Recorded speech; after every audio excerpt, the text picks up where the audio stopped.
মশলা খুব ভালো করে কষানোর পরে দিয়ে দিচ্ছি মাছ, আর মাছ এপাশ ওপাশ করে চারপাশে আবার দিয়ে দিলাম বেগুন।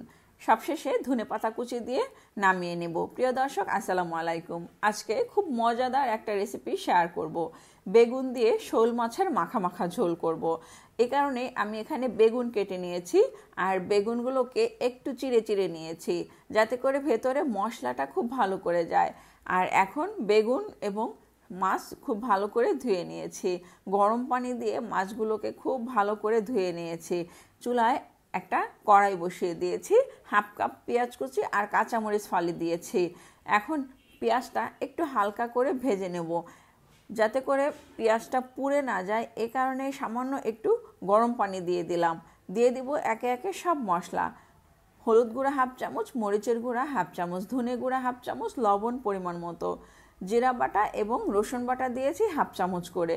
খুব ভালো করে এখন এই মশলাটা কষিয়ে নিব। এই মশলা খুব ভালো করে কষাতে হবে। দিয়ে দিব এখন মাছ। মশলা কষানো হয়ে গেলে ধুয়ে রাখা মাছ দিয়ে দিলাম। মাছগুলোকে এপাশ ওপাশ করে কষিয়ে নিব। শীত আসলেই শোল মাছ খেতে খুবই পছন্দ করি, আর শোল মাছ দিয়ে যে কোনো সবজি রান্না করলে খেতে খুবই ভালো লাগে। তো এই যে এপাশ ওপাশ করে উল্টিয়ে দিচ্ছি, আর একটু ভুনে নেব। ভুনে নেওয়ার পরে এই মাছের মধ্যেই আমি সবজি দিয়ে দেব। আর সবজিটাকে আগে থেকে খুব ভালো করে ধুয়ে কেটে নিয়েছি। এখন এখানে দিয়ে দিব বেগুন। বেগুনগুলোকে একটু লম্বাটে করে কেটে নিয়েছি এবং একটু চিড়ে চিড়ে দিয়েছি যাতে করে বেগুনের ভেতরে মশলাটা খুব ভালো করে ঢোকে। তো এখন বেগুন আর মাছ এই মশলার মধ্যেই খুব ভালো করে আবারও কষিয়ে নিব। কষানো হয়ে গেলে খুব অল্প ঝোলের পানি দেব, কারণ বেগুন সিদ্ধ হতে বেশি সময় লাগে না।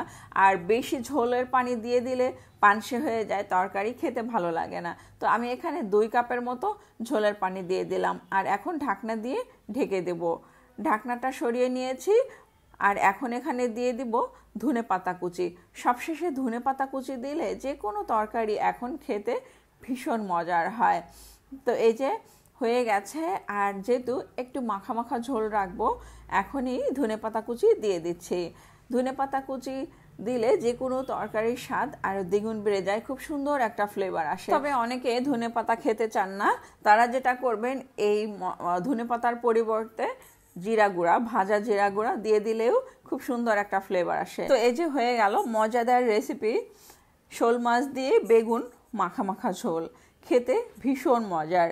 রেসিপিটি ভালো লাগলে একটা লাইক দিবেন, কমেন্ট করবেন, এবং যারা এখনও আমার পেজটি ফলো করেননি প্লিজ ফলো করে দেবেন। সবাই ভালো থাকবেন। পরবর্তী রেসিপি দেখার আমন্ত্রণ রইল। আজ এ পর্যন্ত। আল্লাহ হাফেজ।